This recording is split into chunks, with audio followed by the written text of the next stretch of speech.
மனிதாபிமானத்தோடு ஒரு பணிகளை ஆற்றுகிற போது இது போன்ற குறைபாடுகளை சொல்வது தவிர்க்கப்பட வேண்டும். ஏன் அவங்க ஆட்சியில் இருக்கல பணிகள் எல்லாத்தையும் நிரப்பிட்டாங்களா?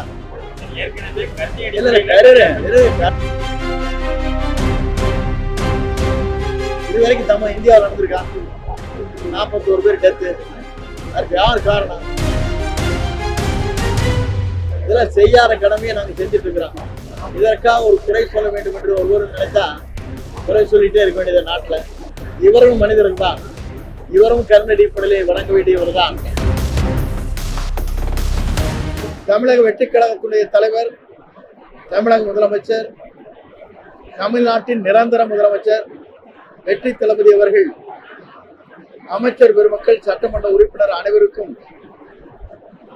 வைத்திருக்கிற அறிவுரை என்ன என்று சொன்னால், மக்களிடத்திலே சென்று மனுக்களை பெற்று உடனுக்குடன் நிவாரணப் பணிகளை ஆற்றிடல் வேண்டும் என்று எல்லோருக்கும் ஆலோசனை வழங்கி இருக்கிறார்கள்.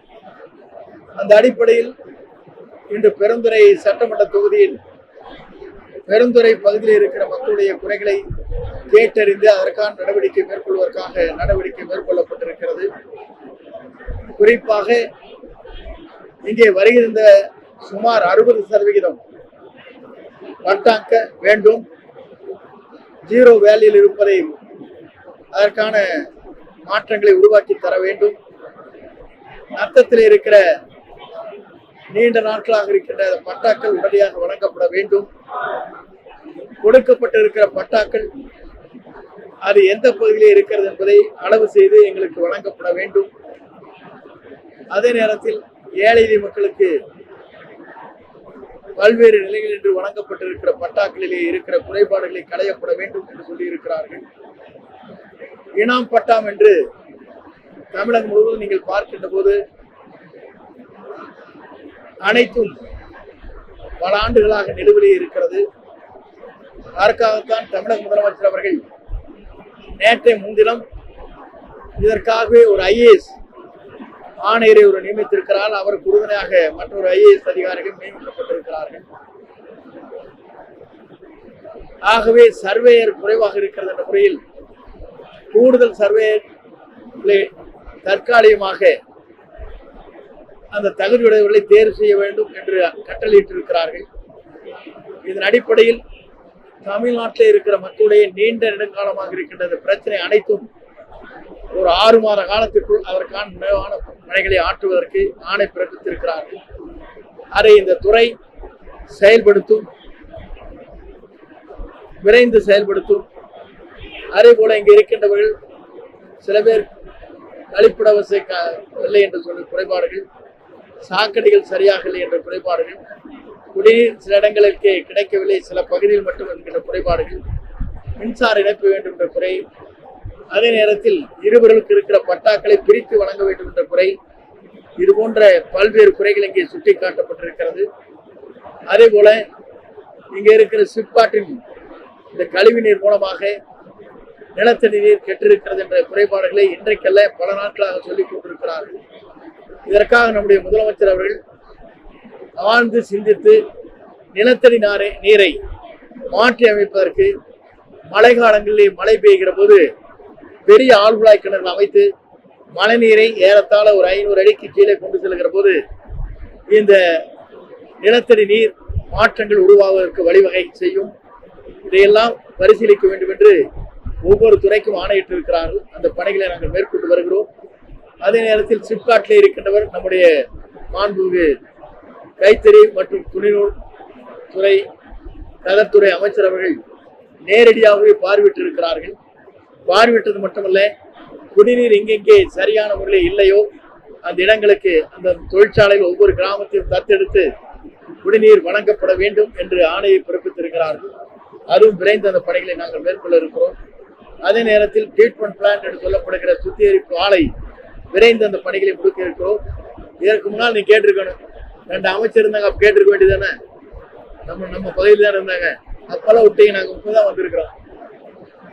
ஆகவே எங்கள் பணிகள் தெளிவாக இருக்கும், எங்கள் நிலைப்பாடுகள் தெளிவாக இருக்கும்.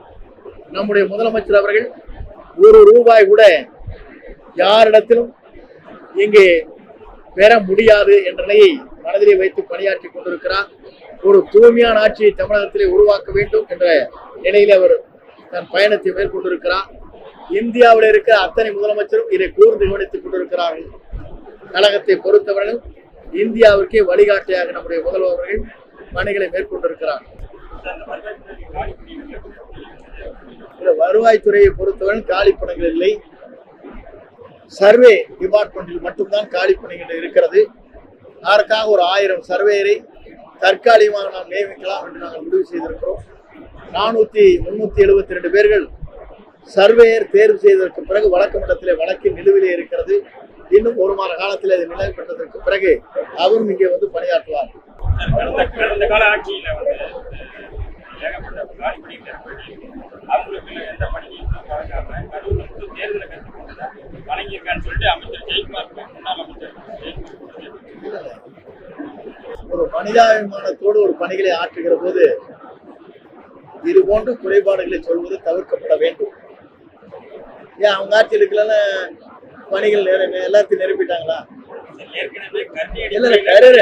கருணை அடிப்படையில் கருணை அடிப்படையில் வேறு.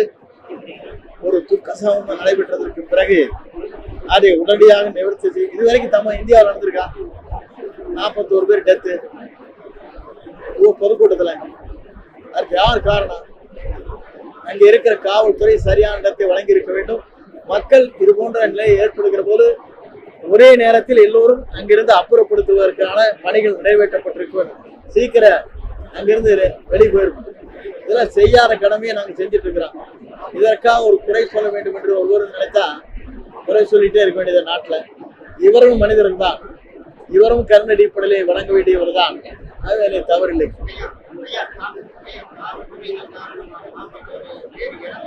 இல்ல, காவல்துறை சரியான இடத்தை காட்டவில்லை என்பதுதான் இங்க இருக்கிற.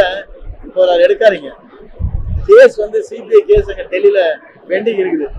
இதை படைஞ்சு கேட்காரு என்ன, அதாவது கொஸ்டின் கேட்ட அப்புறம் மறுபடியும் சிபிஐக்கு இடையூறாயிருக்கு.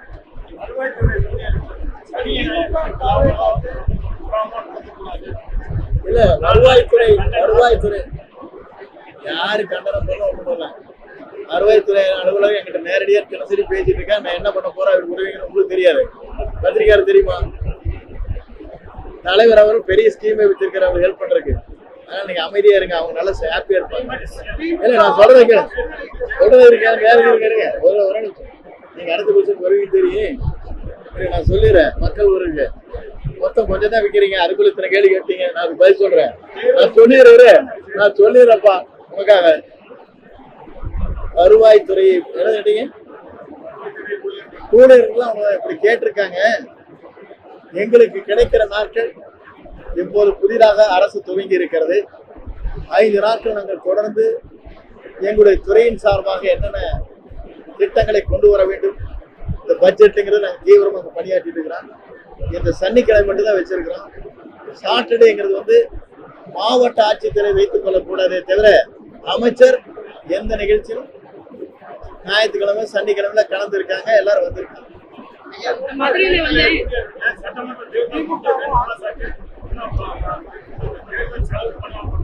இது செலவு செய்த 2 மாசம் ஆச்சு. அதுல வந்து போட்டாச்சு.